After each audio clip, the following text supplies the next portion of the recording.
నమస్కారం. ఆలోచనామృతానికి స్వాగతం, సుస్వాగతం.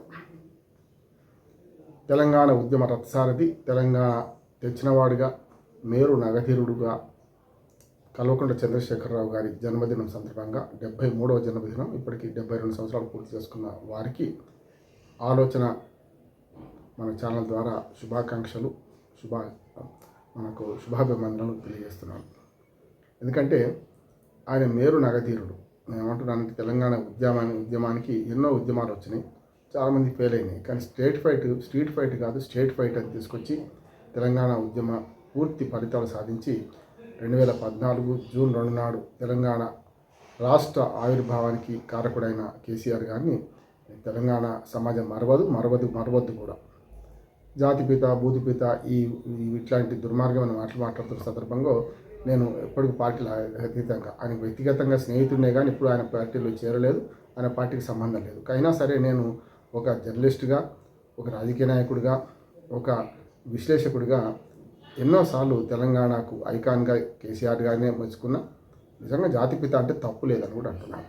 ఇప్పుడు బ్లాంకెట్ స్టేట్మెంట్ ఇవ్వను. నేను తెలంగాణ బాపుగా, జాతిపితగా ప్రజలు పిలుచుకుంటున్నారు. ఎవరు వద్దన్నా, ఎవరు కాదన్నా, ఎవరు అవునన్నా కూడా ఆ ఫలితాలు అనుభవిస్తూ వాళ్ళ పదవుల్లో కూర్చున్న చాలామందికి తెలంగాణ రావడానికి ఎంత కృషి జరిగింది.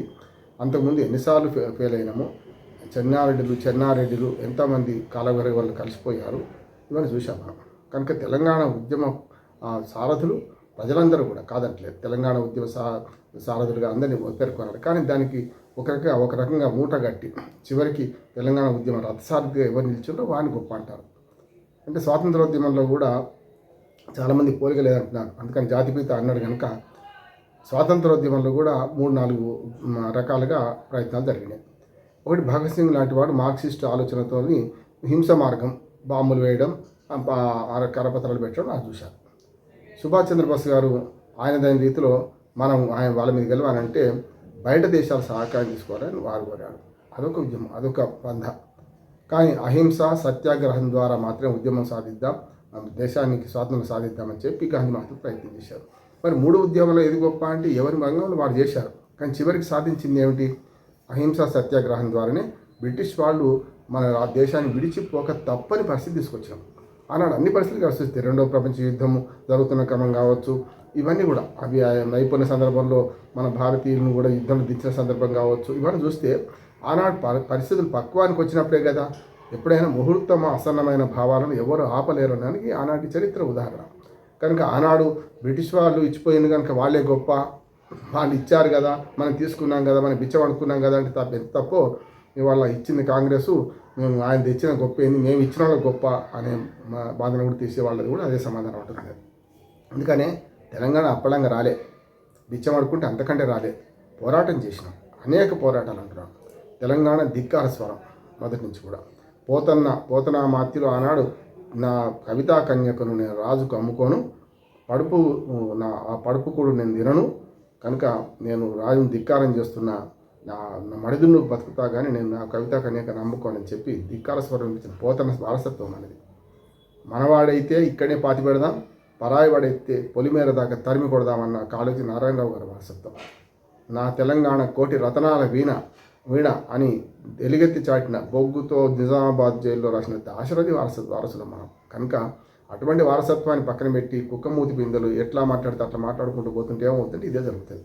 నేనేమంటానంటే తెలంగాణ రాజకీయంగా కేసీఆర్ని విమర్శించడం వేరు, నేను రాజకీయంగా చాలాసార్లు విమర్శిస్తాను, అది వేరు.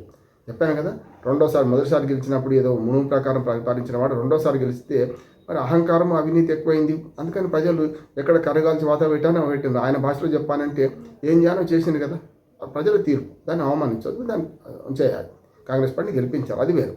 కానీ నాకు ఇష్టం లేని వ్యక్తి కనుక ఏది పడితే అది మాట్లాడుతూ ఆయనను వ్యక్తిత్వాన్ని కించపరుస్తా అంటే సమాజం ఎప్పుడు క్షమించదు. ఎవరైనా సరే, అది రేవంత్ రెడ్డి కావచ్చు, ఇంకెవరైనా కావచ్చు. రహస్యంగా వీళ్ళందరినీ అడగండి, నేను బహిరంగంగా చెప్తున్నాను. నాకు ఆయన చుట్టము కాదు, పక్కము కాదు, కులము కాదు, స్థలము కాదు. ఎందుకంటే కొందరు ఉండగానే మళ్ళీ ఇంకేదైనా అనుకుంటారు. మన దగ్గర కుల రాజకీయాలు దుర్మార్గమైన గజ్జిపాడైంది ఇక్కడ కూడా. మొదటిదాకా ఆంధ్రలో ఉంది, ఇప్పుడు ఆంధ్రలో కూడా ఉన్నది కులగజ్జి. కానీ మన దగ్గర కులగజ్జి మొదలైంది తెలంగాణలో కూడా. కనుక నేనేమంటున్నా అంటే తెలంగాణ ఐకాన్గా ఖచ్చితంగా కేసీఆర్ గారు నిలుస్తారు. తెలంగాణ వచ్చిందంటే 2001 పోరాటం ద్వారా 14 ఏళ్ల పోరాటం ద్వారా సాధించుకున్నాం. సబ్బండ వర్గాలు ఏకమైనవి. అందులో కేసీఆర్ గారు ఒక్కరే గొప్ప అని నేను అంటలేదు. చాలామంది మాలాంటి వాళ్ళందరం కూడా అందరూ పనిచేసిన వాళ్ళని. కానీ ఎవరికి నాయకత్వం ఉంది? అంటే మన స్వాతంత్రోద్యమంలో లక్షలాది మంది, వందలాది మంది పెద్ద పెద్ద నాయకులు పనిచేశారు. మన గాంధీ గారిని రూపాయి నోట్ల మీద ఎందుకు చేసుకున్నా, గాంధీ గారిని ఎందుకు అంటున్నాం? గాంధీ గారికి కేసీఆర్కి పోలిక అనే వాళ్ళు ఉంటారు దుర్మార్గంగా. నేను అంటున్నాను, ఏ ఉద్యమానికి ఆ ఉద్యమం పోలిక అంటున్నాను.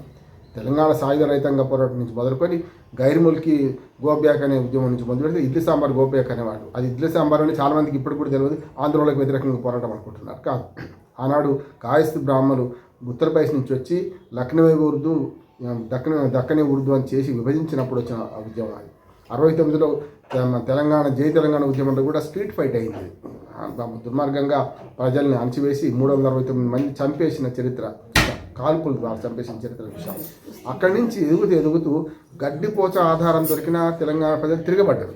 ఎప్పటికప్పుడు పెద్ద ఎత్తున వాళ్ళు తిరగబడి ఏ ఆధారం దొరికితే ఆధారం పోయింది. అందుకనే టీపీఎస్ 1971లో 11 సీట్లు గెలిచిన, 16లో 11 సీట్లు గెలిచిన తర్వాత చెన్నారెడ్డి గారు వ్యూహం చేసి ఆ పార్టీని అందరూ టీపీఎస్ను కూడా కాంగ్రెస్లో కలిపిన తర్వాతనే కదా మల్లికార్జున ఒక మంత్రి పదవి, మీ కేంద్ర మంత్రి, మా చెన్నారెడ్డి గవర్నరు, ఇటు పోతే మల్లికార్జున మన ఎవరైతే మదన్మోహన్ మంత్రి. చూశాం కదా, చాలామంది తెలంగాణ ఉద్యమాన్ని ఒక పీక్ లెవెల్కి విద్యార్థులు ఉద్యోగులు తీసుకెళ్తే ఏం జరిగిందో చూసినామన్నాడు.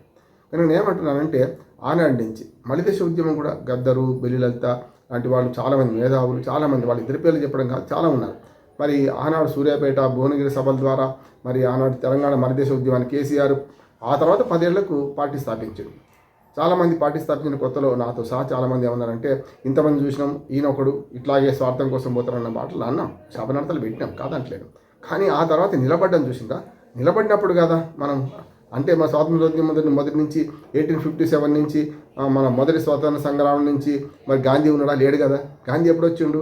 1885లో కాంగ్రెస్ పార్టీ పుడితే 1915లో ఆయన దక్షిణాఫ్రికా నుంచి వచ్చిండు. మరి కాంగ్రెస్ పార్టీ పెట్టినాక 30 ఏళ్ళకి వచ్చింది కదా ఇండియాకు.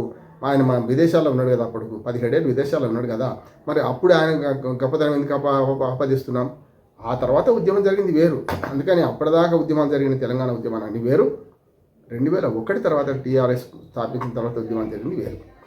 కాషాయ జెండాను, ఎర్ర జెండాను, అన్ని సబ్బండ వర్గాలను సబ్బండ రాజకీయ పార్టీలు ఏకం చేసి 36 పార్టీలను సంతకాల సేకరణ ద్వారా స్ట్రీట్ ఫైట్ కాదు స్టేట్ ఫైట్ ఇది అని చెప్పి అంబేద్కర్ గారు రాజ్యాంగంలో రచించిన ఆర్టికల్ 3 ద్వారానే వస్తుంది. అందుకు మంచి ఉదాహరణ మనకు 2000 సంవత్సరంలో 3 రాష్ట్రాలు ఏర్పడ్డాయి. జార్ఖండ్, ఉత్తరాఖండ్, మనకు మన ఛత్తీస్గఢ్ ఏర్పడ్డాయి కదా. అట్లా మారెందుకు చేయరు, మా ఆకాంక్ష తక్కువదా అని తిరగబడ్డ సమాజం కదా. అందుకని ఏమంటున్నానంటే, బొంత ప్రూణాన్ని ముద్దించుకుంటాను, నేను మాత్రం తెలంగాణ విడిచిపెట్టనని, నన్ను తెలంగాణ వాదం విడిచిపెట్టినంటే రాళ్ళతో కొట్టి చంపండి అని ఇట్లాంటి నినాదాలు ఇవ్వడంతో పాటు కొన్ని దురుస్మాటలు మాట్లాడవచ్చు. ఎదుటివాడు మాట్లాడితే అంతగానే ఇటుకతో కొడితే ఈట్కాజో పత్తరసేద్దాం, ఇటుక ఆంధ్ర సమైక్య పాలకులు మాట్లాడిన మాటలకు తిరుగుబాటు చేయొచ్చు కాదంటలేదు. అవన్నీ సమర్థించాల్సిన అవసరం ఇప్పుడు మళ్ళీ కొత్తగా తీసుకోవాల్సిన అవసరం లేదు, మళ్ళీ జ్ఞాపకం చేసుకోవాల్సిన అవసరం లేదు. తెలంగాణ వచ్చిన తర్వాత బతుకు తెరువు కోసం వచ్చిన వాళ్ళు మేమేమో అనము, బతుకు మీద దెబ్బ కొట్టే వాళ్ళని ఖచ్చితంగా తరిమి కొడతామన్నారు. జరిగింది అంటున్నాను. అందుకని ఏమంటే రాజకీయ నాయకత్వాలని ఇప్పుడు ఆనాడు మాట్లాడిన వాళ్ళు కరెంటు రాదు ఈ రాదు అన్నాళ్ళు ఎక్కడున్నో చూస్తున్నాం కదా మనం. అందుకని ఏమంటున్నానంటే, తెలంగాణ ఉద్యమ రథసారథిగా, తెలంగాణ ఉద్యమాన్ని ముందుకు తీసుకుపోయిన వాడిగా 36 పార్టీల సంతకాలతో తెలంగాణను స్ట్రీట్ ఫైట్ కాదు స్టేట్ ఫైట్ అని చెప్పి తెచ్చిన వాడుగా కేసీఆర్ని గౌరవించాలి.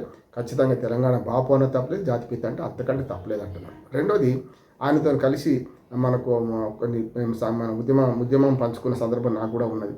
నెహ్రూ కేంద్ర సిద్దిపేట నుంచి తరలిస్తారంటే ఆయన అక్కడ ఎమ్మెల్యేగా, నేను అప్పుడు గజ్వేల్ మండల ప్రెసిడెంట్గా, మండల వైస్ ప్రెసిడెంట్గా మేమిద్దరం కలిసి పనిచేసినాం. పార్టీలు వేరే కావచ్చు అన్నాడు. అట్లాగే ఆయన మంత్రిగా ఉన్నప్పుడు, కరువు శాఖ మంత్రిగా ఉన్నప్పుడు కానీ ఆ తర్వాత కానీ నేను ఈనాడు గజ్వేల్ తాలూకా రిపోర్టర్గా పనిచేసినప్పుడు కూడా ఆయన వార్తలు రాసినవాడిని. నేను వ్యక్తిగతంగా ఆయన పరిచయం ఉంది, ఎన్నడూ కూడా వ్యక్తిగతంగా నేను పనులు తీసుకోవాలి, ఆయన దగ్గరికి పోలే ఎప్పటికి కూడా. ప్రజ్ఞాపూర్ బస్ డిపో ఏర్పాటులో కూడా ఆనాడు ఆ రవాణా శాఖ మంత్రిగా అంతకుముందు పనిచేసిన అనుభవంతో రామ్మోహన్ గారు, సమస్య లేదు, మన ప్రజ్ఞాపూర్లో బస్ డిపో అయితే మన ప్రాంతం నుంచి కండక్టర్లు డ్రైవర్లు అందరూ అటు జహీరాబాదో, సంగారెడ్డో, నారాయణఖేడో, మెదకో ఆ 4 డిపోలు అటు ఉండే, ఆ డిపోలకు పోవాల్సి వస్తున్నది, మన దగ్గర డిపో లేకపోతే ఎట్లా అని చెప్పి ప్రజ్ఞాపూర్లో డిపో ఏర్పాటులో కూడా నాతో సహకరించారు పార్టీలు వేరైనా. అందుకని ఏమంటే ఒక ఉద్యమ నాయకుడిగా ఆయనను గౌరవిద్దాం. రాజకీయంగా వ్యతిరేకం ఉంటే రాజకీయంగా ఖచ్చితంగా మాట్లాడదామని చెప్పి కేసీఆర్ గారు చేసిన తప్పులు నేను ప్రస్తావించకుండా ఉన్నాను కదా ఎప్పుడైనా. కానీ ఇక్కడికి వచ్చాకల్లా ఆయన తెలంగాణకి ఏం చేసిండు, ఆయన ఒక్కడైనా మేమందరం లేమా అని జబ్బలు జరుపుకునే వాళ్ళందరూ కూడా నేను చెప్పాను కదా, ఈ 60 ఏళ్ళ మన సంకటం తీర్చిన వాడిగా ఆకలికి అన్నం పెట్టిన వాడి తాత అవుతారు, కానీ ఆకలి లేనప్పుడు అన్నం పెట్టినవాడు కాదు కదా, మోసం చేసినాడు అంతకంటే కాదు కదా. నేనేమంటున్నా అంటే తెలంగాణ ఐకాన్గా అన్ని రకాల ఉద్యమాలను ఏకం చేసి సబ్బండ వర్గాలను ఏకం చేసి కులాల వారిగా కూడా మన తెలంగాణ ఉద్యమంలో ఎవరికి వాడు సంఘాలు పెట్టుకొని సబ్బండ వర్గాలు ముందు చేసిన సందర్భం చూసుకుంటే కేసీఆర్ గారు ఖచ్చితంగా తెలంగాణ పోరాట యోధుడు, మేరు నగధీరుడు. ఆయనకు మనం ఎంత చెప్పినా, ఎన్ని విశ్లేషణాలు ఇచ్చినా, విశేషణాలు కలిగించినా తప్పు లేదంటున్నాను. ఆయన నిండు నూరేళ్ళు ఉండాలని, తెలంగాణ ఉద్యమం స్ఫూర్తితోని తెలంగాణ సమాజాన్ని ముందుకు నడిపేయాలని, ఆయన 9.5 ఏళ్ల పాలనలో మంచి చెడు రెండు ఉన్నాయి. మంచినేమో ఆహ్వానించిన, చెడును విమర్శించిన. దానికి అది వేరు. పరిపాలనలో ఉన్న లోపాలను, విధానపరమైన లోపాలను విమర్శించకుండా ఉంటే ఉద్యమ నాయకులే కదా. తెలంగాణకి ఏ నష్టం జరిగినా తప్పనిసరి అది కేసీఆర్ చేసినా, ఇంకెవరు చేసినా విమర్శిస్తాం. ఇవాళ రేవంత్ రెడ్డి చేస్తున్నా, ఆనాడు కేసీఆర్ ఏదైనా చేసినా తప్పే అంటున్నాం. కనుక ఇప్పటికైనా సరే మనకు ఈ తెలంగాణ సమాజం గుర్తించదగ్గది ఏంటంటే, ఎంతోమంది బలిదానాల ద్వారా ఆనాడు మనం పోలీస్ కాల్పుల్లో జరిపిన 69లో, ఆ తర్వాత ఆత్మాహుతి చేసుకున్న బలిదానాల ద్వారా వచ్చిన ఉద్యమానికి ఒక నాయకత్వం వహించి మరి వారందరి ఆశీస్సులతోని, వారందరి పోరాట పటిమతోనే తెలంగాణ వచ్చింది. వచ్చిన తెలంగాణ ఎట్లా రక్షించుకుందాం, ఏ రకంగా అభివృద్ధి చేసుకుందాం అనే దాన్ని ఆలోచిస్తే మంచిది. ఎవరికి అస్తిత్వ పోరాటం లేకుండా మనిషి ఉంటాడు. అందుకనే తెలంగాణ అస్తిత్వ పోరాటం సెంటిమెంట్ అస్సలే కాదు అని మరొకసారి విజ్ఞప్తి చేస్తూ, మరొకసారి కేసీఆర్ గారి నాయకత్వంలో మరి వాళ్ళ పార్టీ అభివృద్ధి చెందాలి, వాళ్ళు కోరుకుంటారు. కానీ తెలంగాణ అభివృద్ధి కూడా చెందాలి. దానికి పార్టీలకు అతీతంగా వ్యక్తిగత విమర్శలు మాని, జాతిపిత భూతిపిత అనే మాటలు మాట్లాడకుండా ఒక వ్యక్తిని గౌరవించే స్థితిలో ఎదుటివారి మీద ఎంత దుమ్మెత్తి పోస్తే అంత ఎదుటివాడికి నష్టం అవుతుంది. అందుకని ఏమంటున్నా అంటే, ఆకాశం మీద ఉమ్మేస్తే ఏమవుతుందో అదే జరుగుతుంది. కేసీఆర్ గారు పుట్టినరోజు సందర్భంగా వేరే మాటలు మాట్లాడకుండా ఆయనకు అభినందనలు తెలుపుదాం. ఆ తర్వాత నిండు నూరేళ్ళైన బతకాలని కోరుకుంటూ ముగిస్తున్నాను. నమస్కారం.